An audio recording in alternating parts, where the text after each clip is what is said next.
মসজিদের দায়িত্ব হলো প্রথম কাতার আমরা খুঁজি শেষ কাতার। এজন্য প্রথম কাতারে ফাঁকা রাখা সত্ত্বেও ফাঁকা রেখে পিছনের কাতারে বসা জায়েজ নেই। বলবেন হুজুর এত কড়া কথা কেমনে বললেন? বলেন, প্রথম কাতারে নামাজের ক্ষেত্রে যখন নামাজে দাঁড়ায় যায়, প্রথম কাতারে ফাঁকা রেখে পিছনের কাতারে দাঁড়ানো যায়। আমাদের হানাফি মাযহাবের মাসআলা হলো মাকরুহে তাহরিমি, মানে হারামের একেবারে কাছাকাছি যে হারাম, এটাকে মাকরুহে তাহরিমি বলা হয়। যে নামাজের সামনের কাতারে জায়গা আছে তথাপি পিছনের কাতারে দাঁড়ানো মাকরুহে তাহরিমি। এবার বলেন, নামাজের কাতারে দাঁড়ানো, নামাজ পড়া আর নামাজের অপেক্ষায় থাকার মধ্যে খুব একটা তফাৎ নেই, জানেন কিনা?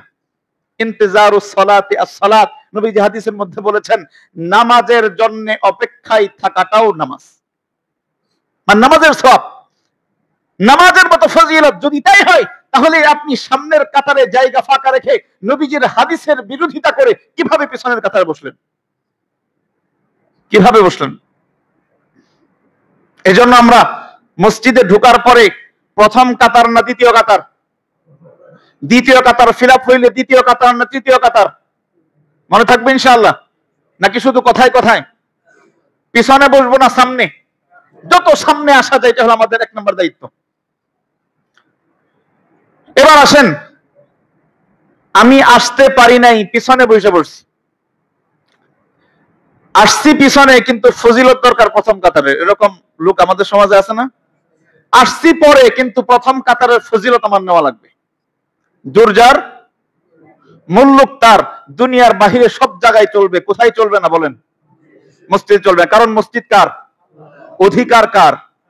কেমন অধিকার? এটা বারবার জিজ্ঞাসা করলে একটু বললেন কষ্ট করে। মসজিদ কার?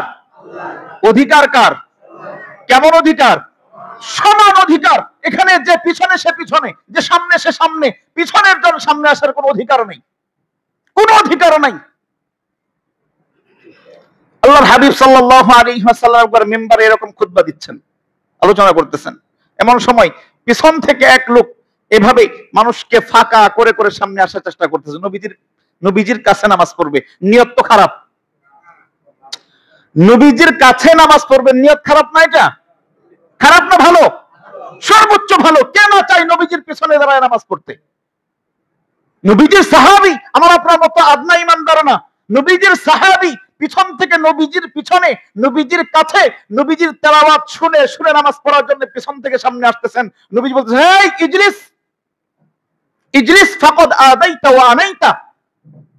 নবীজি ধমক দিয়ে বলতেছেন, ইজলিস, এই বসো, এখানে বসো।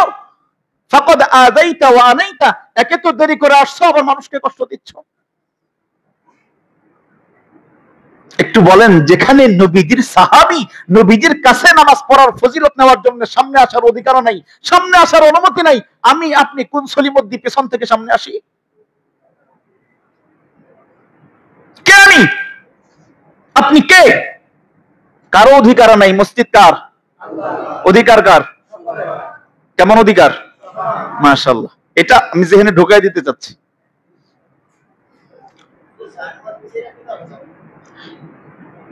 এটা হইল 2 নম্বর আদব গেল।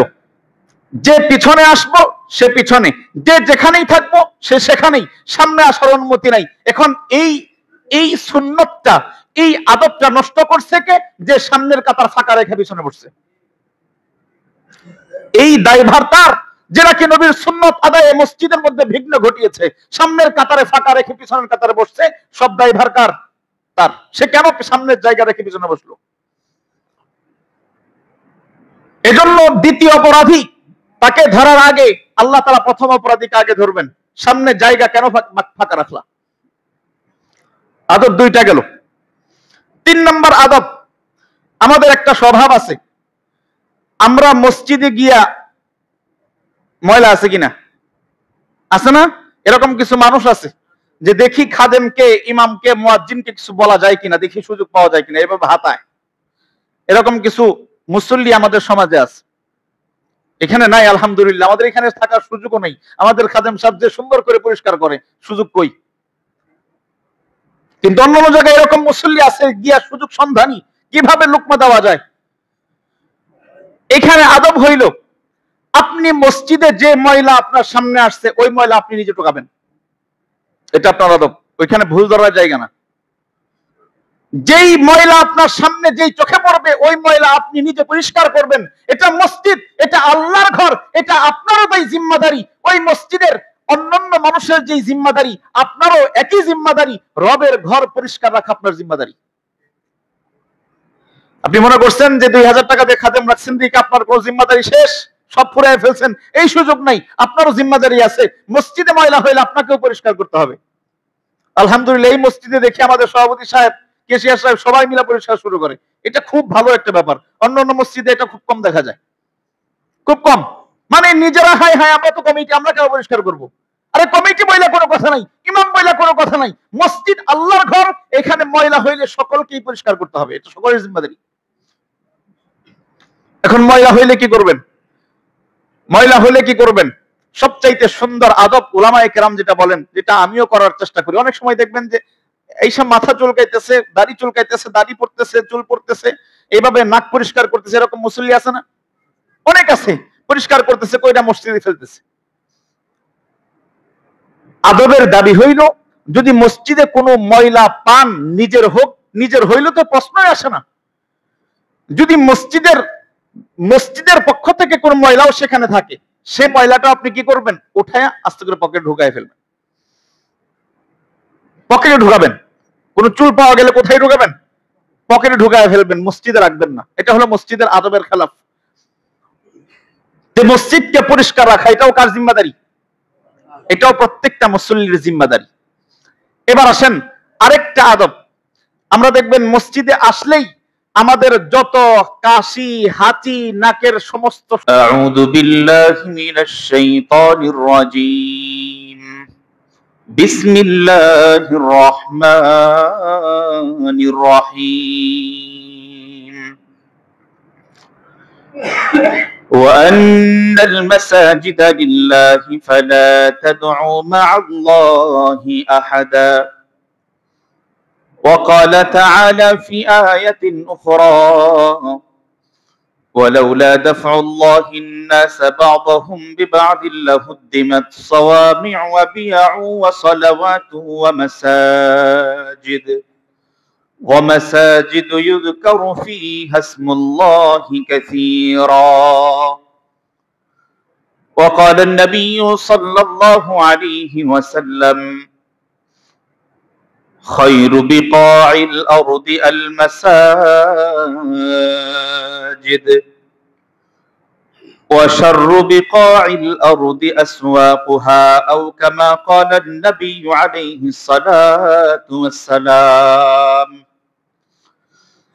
صدق الله العظيم وصدق رسوله النبي الكريم ونحن على ذلك لمن الشاهدين والشاكرين والذاكرين والحمد لله رب العالمين।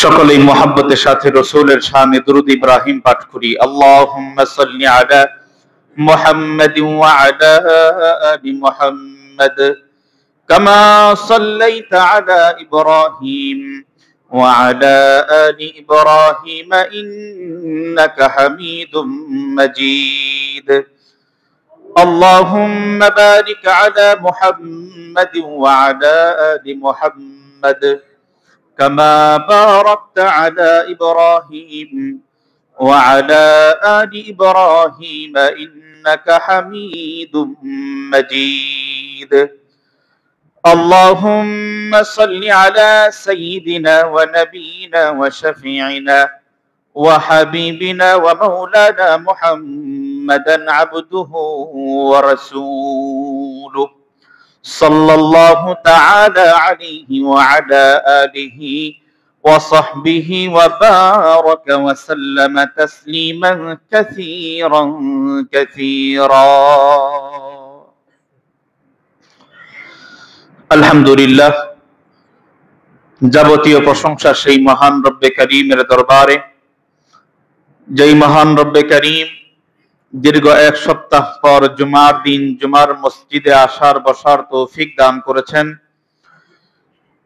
জুমার নামাজের আদায়ের অপেক্ষায় অপেক্ষমান রেখে আল্লাহ তাআলা কোরআন ও হাদিস থেকে কিছু সময় কিছু দিনই মুজাকারা করা এবং শোনার তৌফিক দিয়েছেন। এই জন্য দিল থেকে সেই রব্বে কারীমের দরবারে শুকরিয়া আদায় করি। সকলেই বলি আলহামদুলিল্লাহ।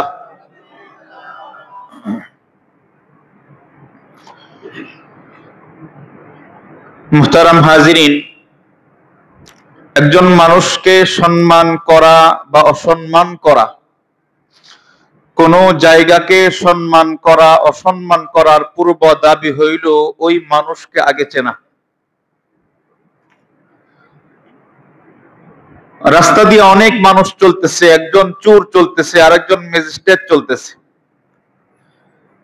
এখন যদি সবাই একই কাতারের হয়, একই লাইনের হয়, তাহলে ভিন্ন অপরিচিত মানুষ দুইজনের মর্যাদা বুঝতে সক্ষম নয়। ওই ম্যাজিস্ট্রেটকে, একজন এমপি কে, মন্ত্রীকে সম্মান করতে হইলে আগে তার পরিচয় জানা দরকার। আছে না অনেক সময় আমাকে চেনো, যখন পরিচয় দেওয়া হয় তখন আসসালামু আলাইকুম, তার মানে আগে পরিচয় জানতো না, এই জন্য সম্মান করে নাই, সালাম দেয় নাই। যখন পরিচয় জানতে পারছে তখন তার সম্মান, তার মর্যাদা তার দিলের ভিতরে ঢুকছে। আবার একজন মানুষের খুব ফিটফাট, একেবারে জুব্বা পরা, পাগড়ি পরা, অভাব নেই কাপড়ের, কিন্তু মসজিদে আসছে নতুন জুতা খোঁজার জন্য। এরকম মুসল্লি আছে না? নতুন জুতা খোঁজার জন্য মসজিদে আসছে। এখন যতক্ষণ পর্যন্ত আপনি তার পরিচয় না জানেন ততক্ষণ পর্যন্ত সর্বোচ্চ সম্মান তাকে দিবেন, কারণ তার পরিচয় জানা নেই। তো বোঝা গেল কাউকে সম্মান করা, অপমান করা, অসম্মান করা, এই যে পার্থক্য, এই পার্থক্যটা বোঝার জন্য আগে পরিচয় জানা দরকার। যখন পরিচয় জানা যায় তখন একজন মানুষের, তখন একটা জায়গার, তখন কোন বস্তুর প্রকৃত সম্মান আর মর্যাদা সামনে চলে আসে। আল্লাহ রাব্বুল আলামিনের যেই গোটা জমিন আমাদেরকে দিয়েছেন, এই গোটা জমিনের মধ্যেও জমিনে জমিনে তারতম্য আছে, জমিনে জমিনে পার্থক্য আছে। যতক্ষণ পর্যন্ত ওই জমিনের পরিচয় আমি না জানবো ততক্ষণ পর্যন্ত ওই জমিনের মর্যাদা বা এই জমিনের অপমর্যাদা আমার জানা থাকবে না। এখন আসেন জমিনের মধ্যে শ্রেষ্ঠ অশ্রেষ্ঠর জায়গা কোনটা। আল্লাহর হাবিব সাল্লাল্লাহু আলাইহি ওয়াসাল্লাম হাদিসে পাকের মধ্যে ইরশাদ করতেছেন, খায়রু বিকাইল আরদি, খায়রু বিকাইল আরদি মাসাজিদুহা। এই যে গোটা জমিন, এই জমিনের মধ্যে সবচাইতে শ্রেষ্ঠতম মর্যাদাপূর্ণ জমিন কোনটা তোমরা কি জানো? আল্লাহর হাবিব সাহাবায়ে কেরামদেরকে বলতেছেন, এই গোটা জমিনের মধ্যে খায়রু বিকাইল আরদ, গোটা জমিনের মধ্যে সবচাইতে দামি জমিন হইল মাসাজিদুহা, গোটা জমিনের সবচাইতে দামি জায়গা হইল জমিনের মসজিদ। মসজিদ হইল সবচাইতে দামি, সবচাইতে শ্রেষ্ঠ, সবচাইতে জমিনের মধ্যে মর্যাদাপূর্ণ জায়গা। ওয়াশাররু বিকাইল আরদ আসওয়াকুহা, নবীজি পরের অংশে বলতেছেন, আর জমিনের মধ্যে সবচাইতে নিকৃষ্ট, নিম্নমান, নিচু জায়গা হইল জমিনিয়ার বাজার। বাজার হইল সবচাইতে নিম্নমানের জায়গা, সবচাইতে নিচু জায়গা। কিন্তু মানুষ দেখবেন আমাদের অবস্থা হইল, আমরা মসজিদ খুঁজি না, খুঁজি বাজার। কে বলেন? আমরা মসজিদ খুঁজি না বাজার খুঁজি? বাজার খুঁজি মসজিদ থেকে কিভাবে দ্রুত বের হয়ে বাজারে যাওয়া যায়, এটা হলো আমাদের টার্গেট, আমাদের প্রচেষ্টা। অথচ আল্লাহর হাবিব বলতেছেন, খায়রু বিকাইল আরদি মাসাজিদুহা, জমিনের সবচাইতে দামি, উত্তম, শ্রেষ্ঠ জায়গা হলো মসজিদ।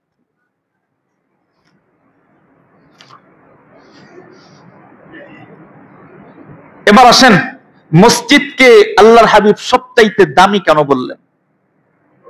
কেন সবচাইতে দামি বললেন? এটার কারণ হইল, ঘরের দাম বৃদ্ধি পায়, ঘরের মর্যাদা বাড়ে ঘরওয়ালার কারণে। ঘরের দাম বাড়ে কার কারণে? ঘরওয়ালার কারণে। ঘরে কে থাকে, ঘরে কে থাকে তার হিসাবে, ঘরের মালিককে তার হিসাবে ঘরের মর্যাদা হয়। আমাদের ঘর, আমাদের স্বাভাবিক ঘর, এই ঘরের দাম আর আমাদের নবীজির ভাঙা কুটিরের ঘরের দাম, কোন ঘরের দাম বেশি?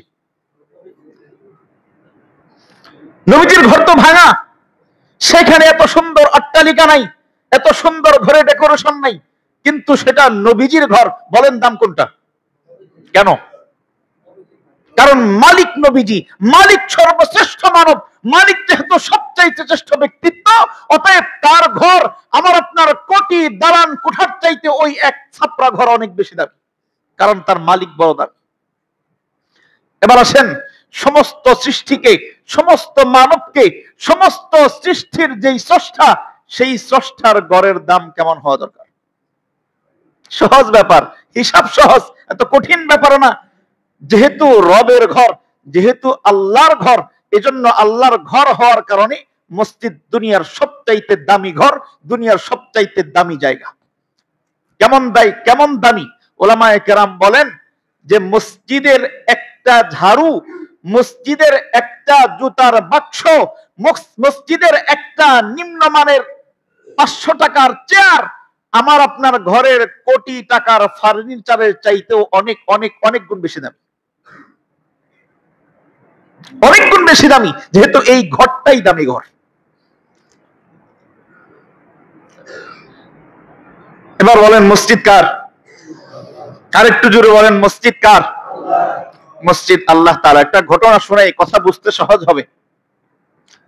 ইমাম আবু ইউসুফ রাহমাতুল্লাহি আলাইহি, অনেকেই নাম শুনেছেন, আমাদের হানাফি মাযহাবের দ্বিতীয় ইমাম, ইমাম আবু হানিফা রাহমাতুল্লাহি আলাইহির পরেই যিনি, ইনি হলেন ইমাম আবু ইউসুফ রাহমাতুল্লাহি আলাইহি।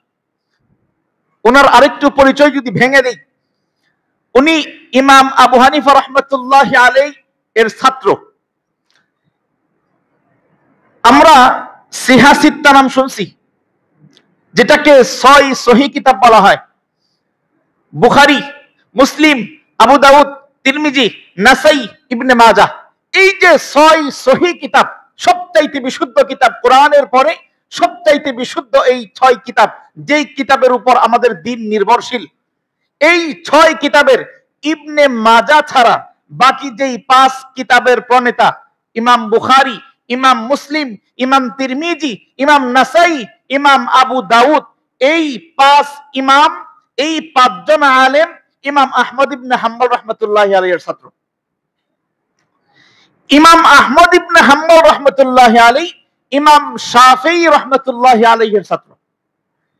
ইমাম শাফিঈ রাহমাতুল্লাহি আলাইহি ইমাম আবু ইউসুফ রাহমাতুল্লাহি আলাইহির ছাত্র। বলেন না সুবহানাল্লাহ। পরিচয় কিছুটা বুঝতে পারছেন? আর ইমাম আবু ইউসুফ কার ছাত্র? ইমাম আবু হানিফা রাহমাতুল্লাহি আলাইহির সবচাইতে কাছের ছাত্র। সেই ইমাম আবু ইউসুফ রাহমাতুল্লাহি আলাইহির জামানা জগৎ বিখ্যাত মুহাদ্দিস হযরত ইমাম আবু ইউসুফ রাহমাতুল্লাহি আলাইহির বর্তমানে বাদশাহ হারুনুর রশিদ, তৎকালীন জামানার বাদশাহ হারুনুর রশিদ, তার বিবির সাথে একটু মনোমালিন্য হয়েছে। কি আমাদের হয় না?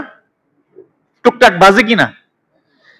তো বাদশাহ হারুনুর রশিদ তার বিবির সাথে একটু কথা কাটাকাটির পর্যায়ে উনি বলে ফেলছেন যে আজকের দিনে যদি আমার রাজত্বে থাকো, এই রাত যদি আমার রাজত্বে থাকো, তাহলে তুমি তালাক। এটাকে বলা হয় তালাকে মুআল্লাকা, মানে কোন জিনিসের সাথে শর্ত সাপেক্ষে তালাক। এটা হইলে তুমি তালাক, তো এটা হইলে তালাক হয়ে যাবে।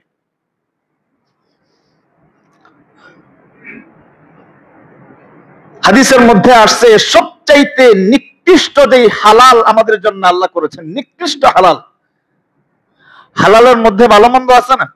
সবচাইতে নিকৃষ্ট হালাল আমাদের জন্য বৈধ জিনিস হলো তালাক দেওয়া। কিন্তু আমাদের ঘরে ঘরে আজকে এই তালাকের বেশি অনেক সংখ্যক বেড়ে গেছে। এটা আমাদের জন্য বৈধ না, একেবারে খারাপ পর্যায়ে পৌঁছলে পড়া এটা হালাল, দেওয়া যায়, তার মানে কথায় কথায় দেওয়া যাবে না। আজকে তো কথায় কথায় তালাকের শব্দ আসে। তো বাদশাহ হারুনুর রশিদ তার বিবিকে বলছেন আজকের রাত যদি আমার রাজত্বে থাকো তুমি তালাক।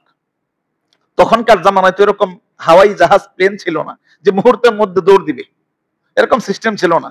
তাদের রাজত্ব তো বিশাল। তো এই কথা বলার পরে তো সবার মাথা শেষ। এখন বাঁচার উপায় কি? কারণ এই রাতের মধ্যে যত দ্রুতগামী ঘোড়াই হোক, তখনকার জামানায় ওই ঘোড়া দৌড়ায়া বাদশাহ হারুনুর রশিদের এই রাজত্ব চেঞ্জ করবে, সরায় যাবে, এটার ক্ষমতা তখন নেই। যাবে কোথায়?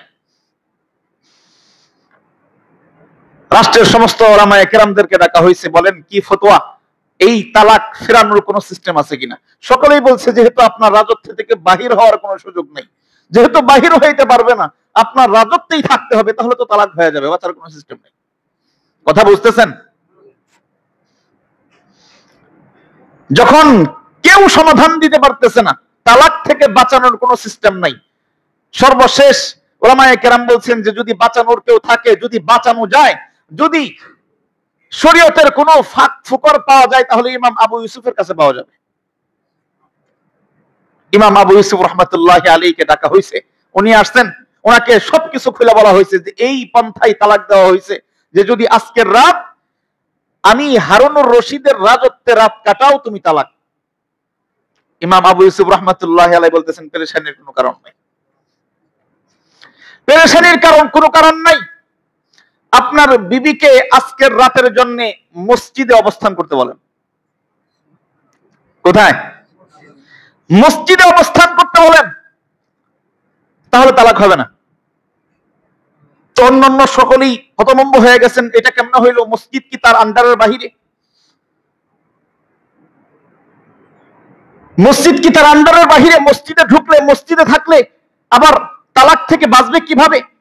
ইমাম আবু ইউসুফ রহমতুল্লাহি আলাইহি কোনো কথা না বলে তাদের সামনে বলতেছেন, সূরা জিন্নের 18 নম্বর আয়াতে কারিমায় আল্লাহ তাআলা বলতেছেন, ওয়া আন্নাল মাসাজিদা লিল্লাহ, ওয়া আন্নাল মাসাজিদা লিল্লাহ।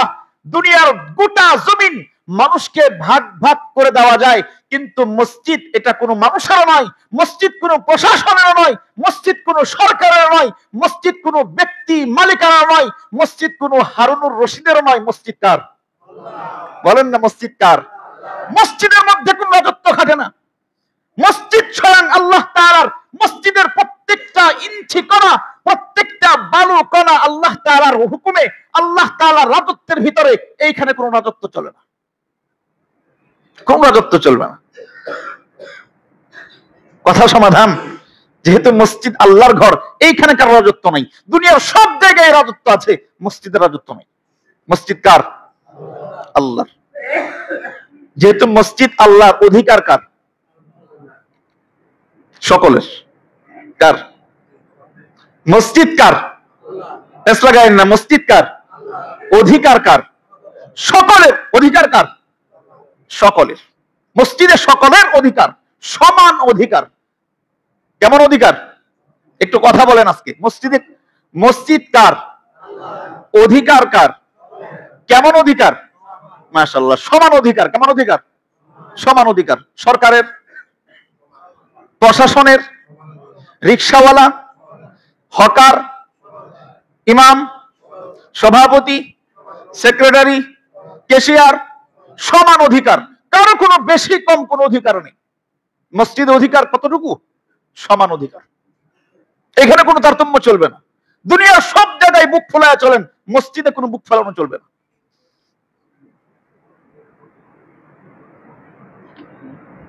আল্লামা ইকবাল রহমতুল্লাহি আলাইহি একটা কবিতা লিখেছেন। কবিতা লিখেছেন, উনি বলতেছেন যে একবার সুলতান মাহমুদ গজনবী, নাম শুনেছেন না? সুলতান মাহমুদ গজনবী উনি সাধারণ কোনো বাদশা না। ওনার ইতিহাস যারা জানেন, উনি ওনার জীবদ্দশায় 997 খ্রিস্টাব্দ থেকে শুরু করে 1030 সাল পর্যন্ত, তার আমরণ মৃত্যুর আগ পর্যন্ত উনি রাজত্ব চালিয়েছেন। কেউ বাধা দেওয়ার মতো কোনো ক্ষমতা ছিল না। ওনার রাজত্বের সীমা ছিল সেই পূর্বে ইরান, ইরাক থেকে শুরু করে একেবারে পশ্চিমে আফগানিস্তান, পাকিস্তান পর্যন্ত ভারত উপমহাদেশের বিশাল এক অঞ্চলে যিনি আধিপত্যতা করেছেন, তার নাম সুলতান মাহমুদ গজনবী রহমতুল্লাহ আলাইহি। এই সুলতান মাহমুদ গজনবী রহমতুল্লাহ আলাইহি যখন মসজিদে আসতেন, মসজিদে এসেছেন, আল্লামা ইকবাল রহমতুল্লাহ আলাইহি তার কবিতার মধ্যে সেই অবস্থা তুলে ধরেছেন। সেই অবস্থা তুলে ধরেছেন যে সুলতান মাহমুদ গজনবী রহমতুল্লাহি আলাইহি উনি যখন মসজিদে আসতেন, ওনার সাথে ওনার ভৃত্য, ওনার গোলাম আয়াস, উনি ওনার সাথেই দাঁড়ায় যাইত। কোনো পার্থক্য নাই, কোনো পার্থক্য নাই। নামাজের মধ্যে এরকম গায়ে হাত লাগে না, গায়ে পা লাগে না, গায়ে শরীরের ধাক্কা ধাক্কি লাগে না, কিন্তু এইখানে সুলতান মাহমুদ আর আয়াস কোনো পার্থক্য নাই, সব সমান। এটা এমন এক জায়গা। এজন্য যেহেতু এইখানে মসজিদ যেহেতু আল্লাহর, মসজিদ যেহেতু রবের ঘর, অধিকার যেহেতু সকলের, এজন্য সকলের সমান অধিকার। এজন্য এখানকার আদব, এখানকার মুআশারাত, এখানকার মুআমালা, এখানকার চলা বলা, এখানকার শোনা সবকিছু সমান সিস্টেমে চলবে। কারোর জন্য ভিন্ন কোনো সিস্টেম নাই, সভাপতির জন্য ভিন্ন কোনো তরিকা নাই, ক্যাশিয়ারের জন্য, সেক্রেটারির জন্য ভিন্ন কোনো পন্থা নাই যে তার জন্য উঁচা জায়গা বানাইতে হবে, এরকম সিস্টেম নেই। আছে নাকি? নাই। এজন্য মসজিদের সম্মান যেহেতু জানি, মসজিদের আদব যেহেতু জানি, এজন্য মসজিদের আদবের প্রক্রিয়াটা কি হবে, মসজিদকে আদব করব, আদব করতে হবে কিভাবে, সেটা আমাদের আগে বোঝা দরকার।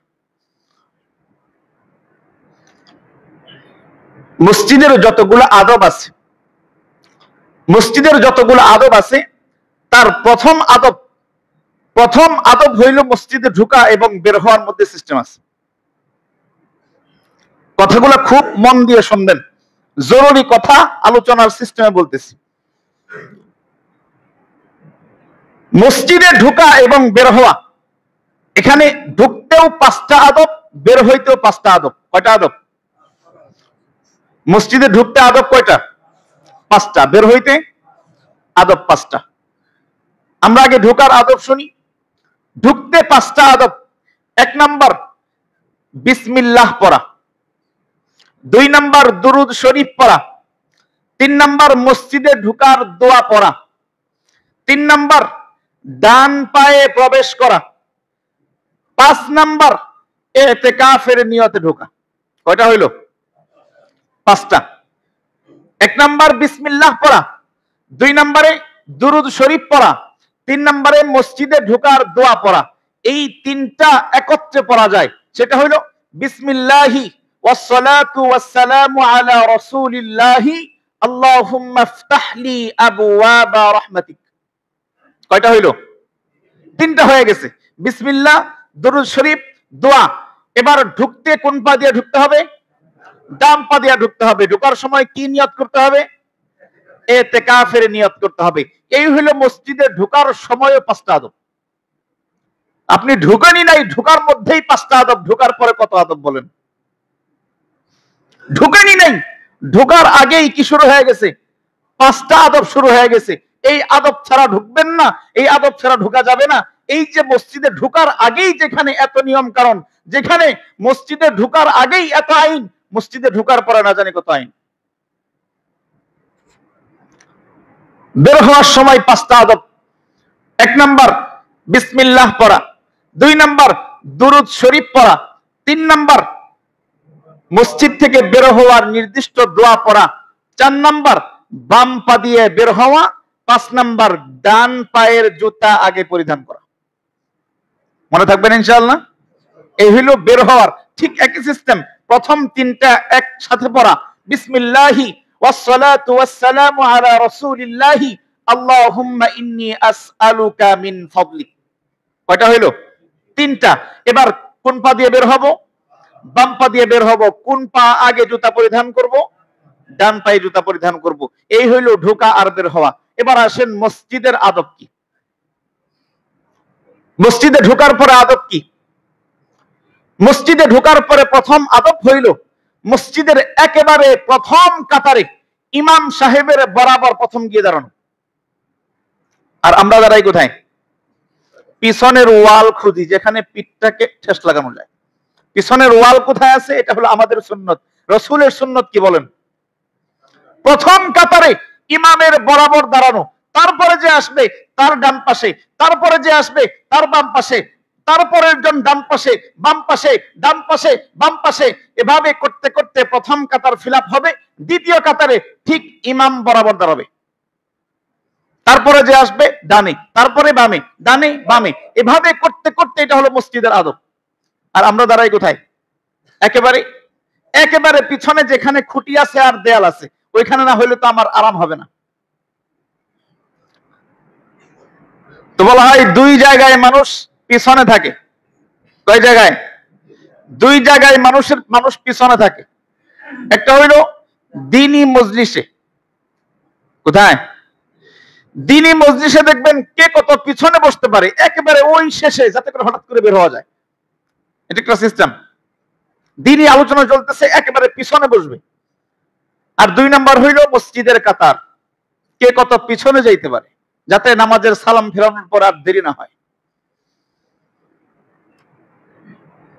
মসজিদের প্রথম কাতারের ব্যাপারে আল্লাহর হাবিব সাল্লাল্লাহু আলাইহি ওয়াসাল্লাম বলেন, যদি ইমানদার মুসলমান যদি প্রথম কাতারের ফজিলত জানতো, যদি আমার উম্মতেরা প্রথম কাতারে নামাজ পড়ার যেই রেজাল্ট, যেই ফলাফল আল্লাহ তাআলা যত খুশি হন, যদি উম্মত জানতো, এই প্রথম কাতারে দাঁড়ানোর জন্য লটারির ব্যবস্থা করা লাগতো। লটারির ব্যবস্থা কেন করা হয়? যখন এটা আমার না আমার, আমার না আমার, এই যে আমার আমার যখন লাগে, তখন এটা লটারির ব্যবস্থা করা লাগে। নবীজি পর আরেক হাদিসের মধ্যে বলতেছেন যে যদি প্রথম কাতারের ফজিলত আমার উম্মতকে জানাইতে পারতাম, যদি জানতো, তাহলে হাত পাহীন মানুষ, যার হাতও নাই পাও নাই, সে হামাগুড়ি দিয়া শরীর গড়ায়া গড়ায়া হইল প্রথম কাতারে দাঁড়ায় যায়। আর আমরা কোথায় খুঁজি? আমরা খুঁজি শেষ কাতার। মসজিদের দায়িত্ব হলো প্রথম কাতার, আমরা খুঁজি শেষ কাতার। এজন্য প্রথম কাতারে ফাঁকা রাখা সত্ত্বেও ফাঁকা রেখে পিছনের কাতারে বসা জায়েজ নেই। বলবেন হুজুর এত কড়া কথা কেমনে বললেন? বলেন, প্রথম কাতারে নামাজের ক্ষেত্রে যখন নামাজে দাঁড়ায় যায়, প্রথম কাতারে ফাঁকা রেখে পিছনের কাতারে দাঁড়ানো যায়? দাঁড়ানো যায়। আমাদের হানাফি মাযহাবের মাসআলা হইল মাকরুহে তাহরিমি, মানে হারাম, হারামের একেবারে কাছাকাছি যেই হারাম, এটাকে মাকরুহে তাহরিমি বলা হয়। যে নামাজের সামনের কাতারে জায়গা আছে, তথাপি পিছনের কাতারে দাঁড়ানো মাকরুহে তাহরিমি। এবার বলেন, নামাজের কাতারে দাঁড়ানো, নামাজ পড়া আর নামাজের অপেক্ষায় থাকার মধ্যে খুব একটা তফাৎ নেই, জানেন কিনা?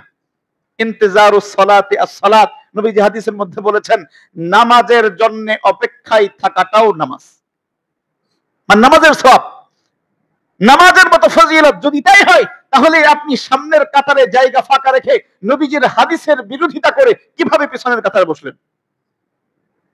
কিভাবে বসলেন? এজন্য আমরা মসজিদে ঢোকার পরে প্রথম কাতার না দ্বিতীয় কাতার? দ্বিতীয় কাতার ফিল আপ হইলে দ্বিতীয় কাতার না তৃতীয় কাতার? মনে থাকবে ইনশাআল্লাহ? নাকি শুধু কথায় কথায়? পিছনে বসবো না সামনে? যত সামনে আসা যায়, এটা হলো আমাদের এক নম্বর দায়িত্ব। এবার আসেন, আমি আসতে পারি নাই, পিছনে বসে পড়ছি। আসছি পিছনে, কিন্তু ফজিলত দরকার প্রথম কাতারে, এরকম লোক আমাদের সমাজে আছে না? আসছি পরে, কিন্তু প্রথম কাতারের ফজিলত আমার নেওয়া লাগবে। দুর্জার মুল্লুক তার, দুনিয়ার বাহিরে সব জায়গায় চলবে, কোথায় চলবে না বলেন? মসজিদ চলবে। কারণ মসজিদ কার? অধিকার কার? কেমন অধিকার?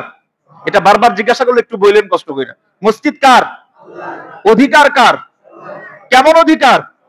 সমান অধিকার। এখানে যে পিছনে সে পিছনে, যে সামনে সে সামনে, পিছনের জন সামনে আসার কোনো অধিকার নেই, কোনো অধিকার নাই। আল্লাহর হাবিব সাল্লাল্লাহু আলাইহি ওয়াসাল্লাম একবার মিম্বারে এরকম খুতবা দিচ্ছেন, আলোচনা করতেছেন। এমন সময় পিছন থেকে এক লোক এভাবে মানুষকে ফাঁকা করে করে সামনে আসার চেষ্টা করতেছে। নবীজির কাছে নামাজ পড়বে, নিয়ত তো খারাপ। নবীজির কাছে নামাজ পড়বে, নিয়ত খারাপ না? এটা খারাপ না ভালো? সর্বোচ্চ ভালো। কেন চাই নবীজির পিছনে দাঁড়ায় নামাজ পড়তে? নবীজির সাহাবী, আমার আপনার মতো আদনা ইমানদার না, নবীজির সাহাবী পিছন থেকে নবীজির পিছনে, নবীজির কাছে, নবীজির তেলাওয়াত শুনে শুনে নামাজ পড়ার জন্য পিছন থেকে সামনে আসতেছেন। নবীজি বলতেছেন, এই ইজলিস ইজলিস ফাকাদ আদাইতা ওয়া আনাইতা। নবীজি ধমক দিয়ে বলতেছেন, ইজলিস, এই বসো, এখানে বসো। ফাকাদ আদাইতা ওয়া আনাইতা, একে তো দেরি করে আসছো, আবার মানুষকে কষ্ট দিচ্ছ। একটু বলেন, যেখানে নবীজির সাহাবী, নবীজির কাছে নামাজ পড়ার ফজিলত নেওয়ার জন্য সামনে আসার অধিকার নাই, সামনে আসার অনুমতি নাই, আমি আপনি কোন সলিমদ্দি পেছন থেকে সামনে আসি? কে আমি? আপনি কে? কারো অধিকার নাই। মসজিদ কার? অধিকার কার? কেমন অধিকার? মাশাআল্লাহ। এটা আমি যেখানে ঢোকাই দিতে চাচ্ছি।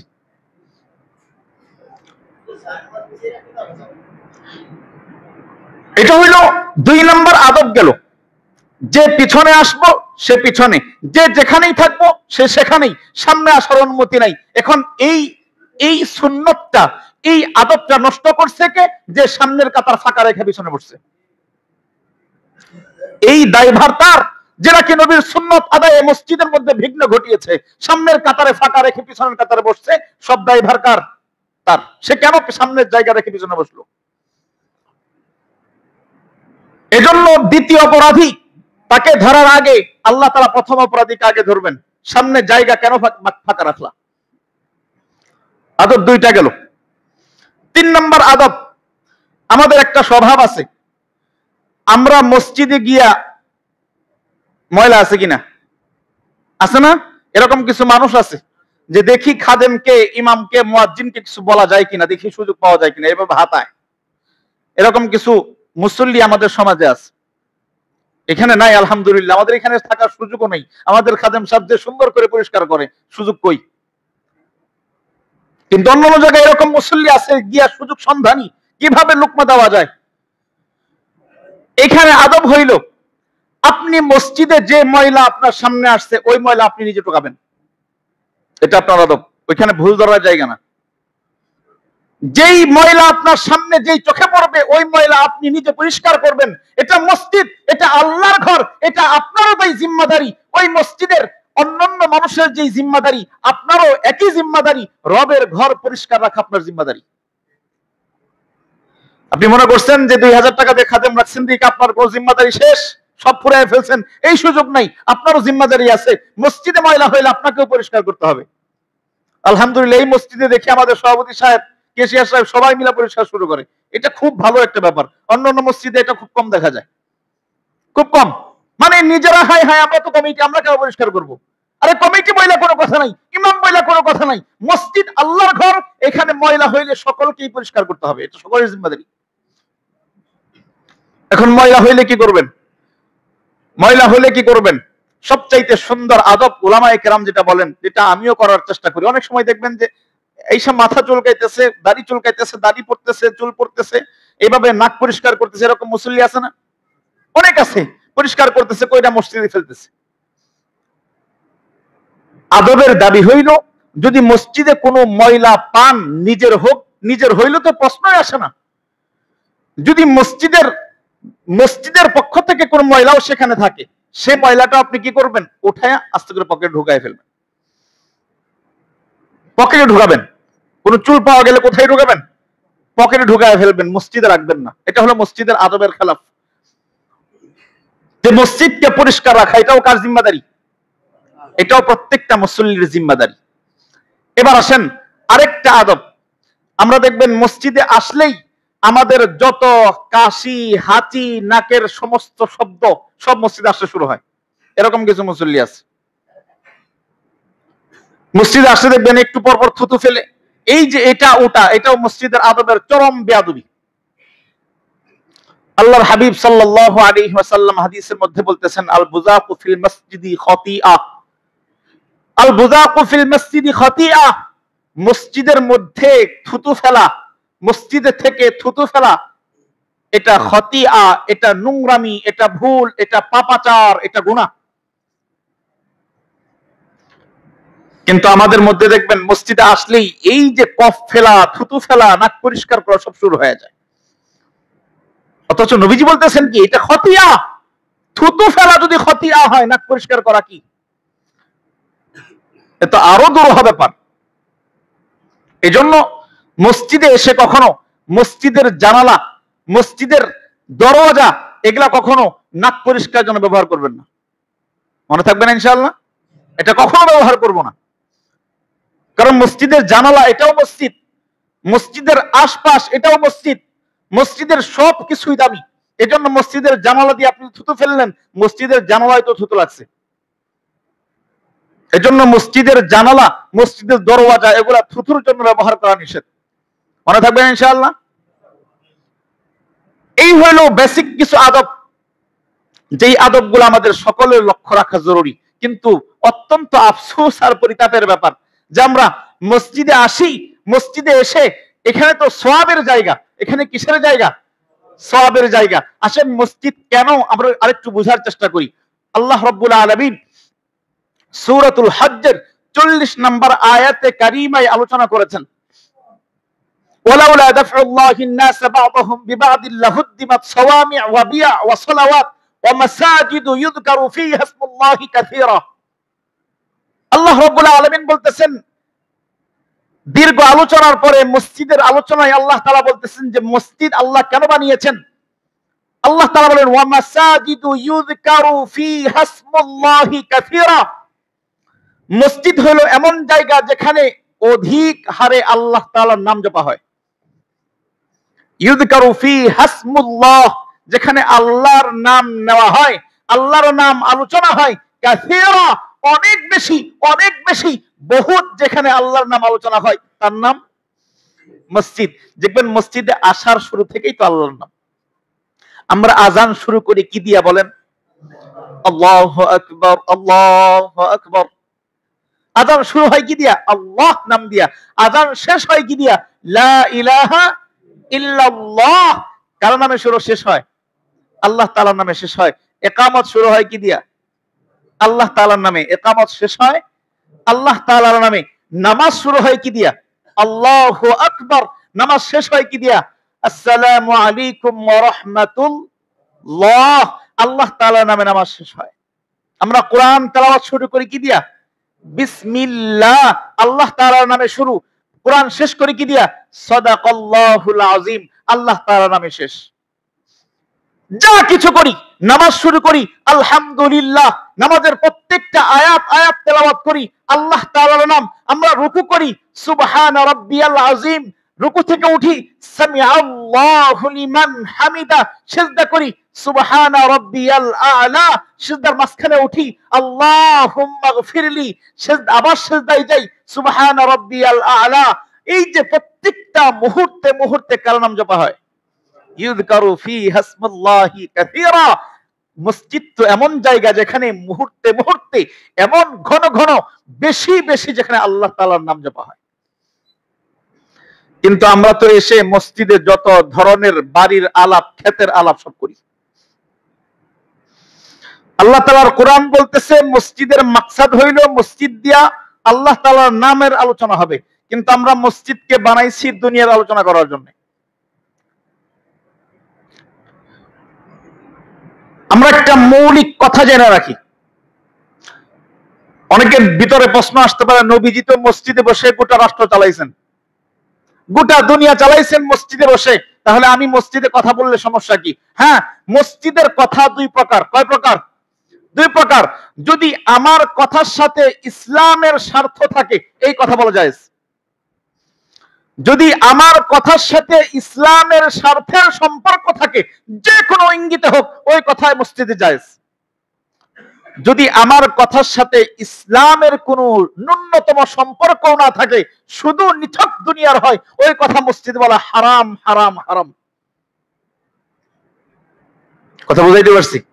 এই জন্য মসজিদের আদবের অন্যতম আদব হইল মসজিদে কোনো কথা না বলা, মসজিদে কোনো আলোচনা চলবে না, মসজিদে কোনো শব্দ চলবে না, মসজিদে কোনো টোটা আওয়াজ হবে না, মসজিদে কোনো নাকের আওয়াজ হবে না, মসজিদে থুতুর আওয়াজ হবে না, মসজিদে কাশির আওয়াজ হবে না। যতটুকু সম্ভব নিজেকে সেফ রাখা, সেফ রেখে যদি যে মসজিদে থাকতে পারবে, এর জন্য মসজিদ হলো আখিরাতের জন্য বুঝি। আল্লাহর হাবিব সাল্লাল্লাহু আলাইহি ওয়াসাল্লাম তিরমিজি শরীফের হাদিসে আসছে, নবীজি বলেন, মান গাসসালা ইয়াউমাল জুমআতি ওয়াগতাসালা। নবীজি বলতেছেন যে নাকি জুমার দিন সুন্দর করে গোসল করে, পরিবারের সবাইকে গোসল করায়, ওয়া বাক্কারা ওয়াবতাকারা, এবং আগে আগে নিজেও মসজিদে আসে, অন্যদেরকে মসজিদে আসার তাকিদ করে। কয়টা হইল? দুইটা। সুন্দর করে গোসল করা এবং আগে আগে মসজিদে আসা দুইটা হইল। নবীজি বলতেছেন ওয়ায়ামশি ওয়ালাম ইয়ারকাব, হেঁটে হেঁটে আসে, কোনো গাড়িতে চড়ে কোনো সওয়ার হয়ে আসে না, যদি হেঁটে হেঁটে আসে। এরপরে ওয়াদানা মিনাল ইমাম, ইমামের একেবারে কাছাকাছি এসে বসে। ওয়াস্তামা ওয়ালাম ইয়ালগু, এবং মনোযোগ সহকারে খুতবা শুনে, অনর্থক কোনো কিছু না করে, কাউকে কষ্ট না দেয়। কিভাবে কষ্ট দেয়? ওই যে পিছন থেকে লাথাইতে লাথাইতে সামনে চলে আসা, কাতার ফাঁকা করতে করতে সামনে চলে আসা, এরকম কোন ধরনের খারাপ আচরণ যদি তার থেকে না হয়, যদি সম্পূর্ণ আদবের সাথে কেউ যদি মসজিদে এসে এভাবে আগে ভাগে মসজিদে আসে, পায়ে হেঁটে মসজিদে আসে, উত্তম রূপে গোসল করে আসে এবং ইমামের কাছাকাছি বসার চেষ্টা করে বসতে পারে, মনোযোগ সহকারে, ওয়াস্তামা, মনোযোগ সহকারে ইমামের খুতবা শ্রবণ করে, ওয়ালাম ইয়ালগু, কোন অনর্থক কথা, কোন অনর্থক কাজ, কাউকে কষ্ট দেওয়া, এরকম সবকিছু থেকে যদি বিরত থাকে, আল্লাহর হাবিব সাল্লাল্লাহু আলাইহি ওয়াসাল্লাম বলতেছেন বিকুল্লি খতিআতিন সানা, বিকুল্লি খতিআতিন সানা, তার মসজিদে আসা যাওয়ার প্রত্যেকটা কদম আল্লাহ তাআলার কাছে 1 বছরের সময় নির্ধারণ হয়। এখন কিসের সময়? 1 বছরে কি দিবেন? আল্লাহর হাবিব পরের অংশে বলতেছেন আজরু সিয়ামিহা ওয়া কিয়ামিহা, আল্লাহ তাআলা প্রত্যেকটা কদমে কদমে 1 বছর সারা দিন রোজা রেখে সারা রাত নফল নামাজে দাঁড়ায় থাকলে 1 বছরে যেই সওয়াব হয়, আল্লাহ তাআলা ওই মুসল্লির প্রত্যেকটা কদমে কদমে এত আমলের সওয়াব তার আমলনামায় জমা করে দেন। আমরা তো চিন্তা করি খুতবা শেষ হয় না কেন, তারপরে সে যাব। খুতবা শেষ হয় না কেন? অনেকেই টার্গেটে থাকে, বাসায় বসে কান লাগায় থাকে, খুতবা শেষ হইলে যাব। কোন রকম ফাজকুরুনি আযকুরুকুম মুখস্থ করে ফেলছি, এটা শুনতে শুনতে মুখস্থ হয়ে গেছে। অনেকেই মসজিদে এসে ঘুমায়, ফাজকুরুনি শুনলেই ফট করে দাঁড়ায় যায়। অথচ নবীজি কি বলতেছেন? ওয়াস্তামা, সামিআ ইয়াসমাউ, এর অর্থ হইল শোনা। আর আল ইস্তিমা, ইস্তামা ইয়াস্তামিউ ওয়াস্তামা, নবীজি বলতেছেন যারা কি মনোযোগ সহকারে কান লাগায়া শুনে। ঘুমায়া ঘুমায়া কান লাগায়া শোনা যায়। নবীজির হাদিস একরকম, আমাদের আচরণ ভিন্ন। নবীজির আদব একরকম, আমাদের আদব ভিন্ন। মসজিদের মুআমালাত একরকম, আমাদের আদব ভিন্ন। মসজিদের প্রত্যেকটা আচরণ যেরকম হওয়া উচিত, আমাদের সবকিছু উল্টা অবস্থা। এই জন্য মসজিদে যেহেতু আসি, আল্লাহ তাআলার ঘরে যেহেতু আসি, সবচাইতে শ্রেষ্ঠ জায়গা। বলেন না, আমরা দুনিয়ার অন্যান্য জায়গায় যাই, কেমন পরিবেশে যাই? নিজের কাপড়টা সুন্দর কাপড় পরিধান করি, যত ধরনের আতর সেন্ট আছে সব লাগাই, কারণ বিয়ে বাড়ি যাওয়া লাগবে। বিয়ে বাড়ির কোনো ফজিলত তো ইসলামে নাই, আছে নাকি? দেখবেন মসজিদে অনেক মুসল্লি একেবারে বাসায় যেই ঘামের যেই গেঞ্জি, ওই গেঞ্জি পরে মসজিদে চলে আসে। এটা আরো আদবের খেলাফ। এরকম মুসল্লি আছে। দেশ গ্রামে তো গামছা পরে চলে আসে। এখন বলবেন হুজুর কাপড়ের সমস্যা কি? নামাজ হইলেই তো হয়। এরকম একটা কথা আছে, সমস্যা কি? নামাজ হবে কিনা? হ্যাঁ নামাজ হবে। আমাদেরকে বলে নামাজ হইলেই তো হয়। নামাজ হবে? হ্যাঁ নামাজ হবে। আরে ভাই নামাজ হবে, অসুবিধা কি এটা পরে বলেন। আমরা এখানে অনেকেই বিয়ে করছি না অনেকেই? একটু হাত তুলেন না, কে কে বিয়ে করছেন? লজ্জার কিছু নাই। বিয়ে করছেন না? আলহামদুলিল্লাহ। বিয়েতে কে কে গেঞ্জি আর লুঙ্গি পরে বিয়ে করছেন? দেখি একটু হাত তুলেন। হাত তুলেন না, কে কে গেঞ্জি আর লুঙ্গি পরে বিয়ে করছেন? হাত তুলেন। আরে একজনও নাই, দোতলায় মনে হয় আছে। গেঞ্জি লুঙ্গি পরে বিয়ে করতে কেউ পারলেন না, আল্লাহর ঘরে আসতে পারেন তো ঠিকই। অসুবিধা কি? গেঞ্জি পরলে, লুঙ্গি পরে বিয়ে করলে বিয়ে হবে না? কোন হুজুর বলছেন যে গেঞ্জি পরে বিয়ে করলে বিয়ে হবে না? কোন মাসআলা আছে নাকি এরকম? আমার তো জানা নাই। তো বিয়ের সময় যেরকম গেঞ্জি আর লুঙ্গি পরার যখন এরকম ইশকাল করি না যে অসুবিধা কি, ওইখানে যেমন একেবারে পরিপাটি হয়ে পায়জামা পাঞ্জাবি যত নতুন কাপড় আছে, যত দামি মার্কেট আছে, সেইখানে ঘুরি। আরে নাদান, আপনি আল্লাহর ঘরে আসতেছেন, আল্লাহর সামনে আসতেছেন, সেজদা তো সরাসরি আল্লাহর কুদরতি কদমের সামনে দেওয়া হয়। আপনি রবের সামনে কিভাবে গেঞ্জি পরে আসলেন? রবের সামনে কিভাবে লুঙ্গি পরে একেবারে শেষরা অবস্থায় আসেন? পরিপাটি হয়ে আসেন, গায়ে আতর মাখেন। হযরত ওমর ফারুক রাদিয়াল্লাহু তাআলা আনহু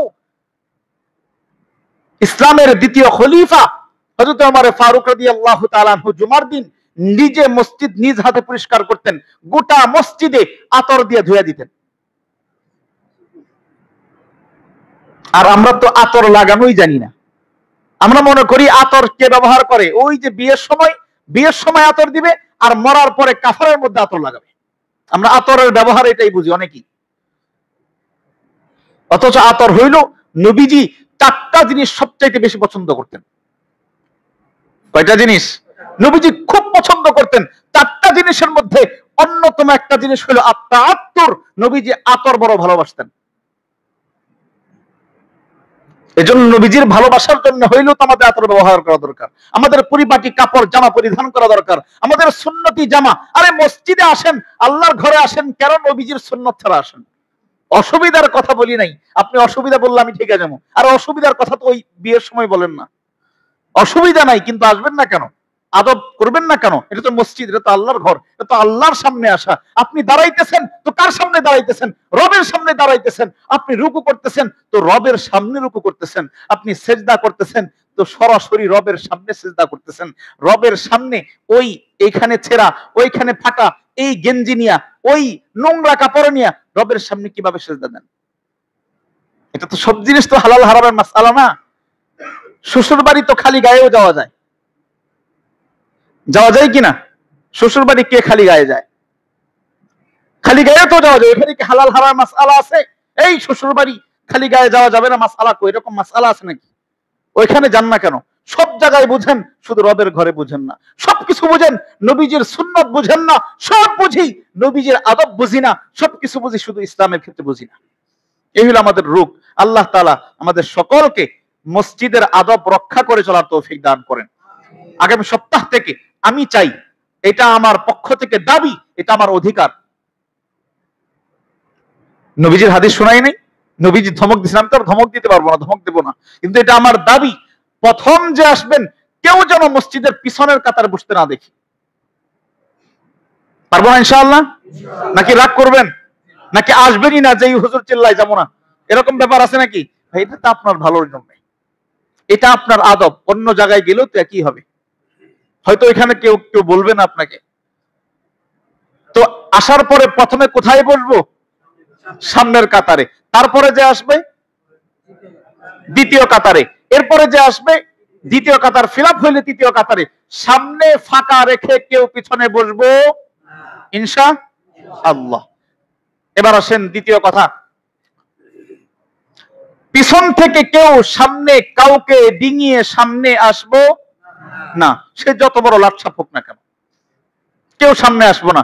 এই জন্যই তো ইমাম সাহেবের জন্য দেখবেন মাঝখান দিয়ে ফাঁকা রাখতে হয়, যাতে করে কাউকে ডিঙাইতে না হয়। এটা অনেক বড় অপরাধ। এটা মসজিদে অনেক বড় অপরাধ, কাউকে যাতে ডিঙাইতে না হয়। আমরা তো সব খুব সহজে ডিঙিয়ে ফেলি। এটা হলো 2 নম্বর জিম্মাদারি। কেউ পিছন থেকে সামনে আসবো না। যেখানে আসবো, যেখানে আসবো সেখানেই বসবো। তারপরে উত্তম কাপড় পরিধান করে আসার চেষ্টা করব।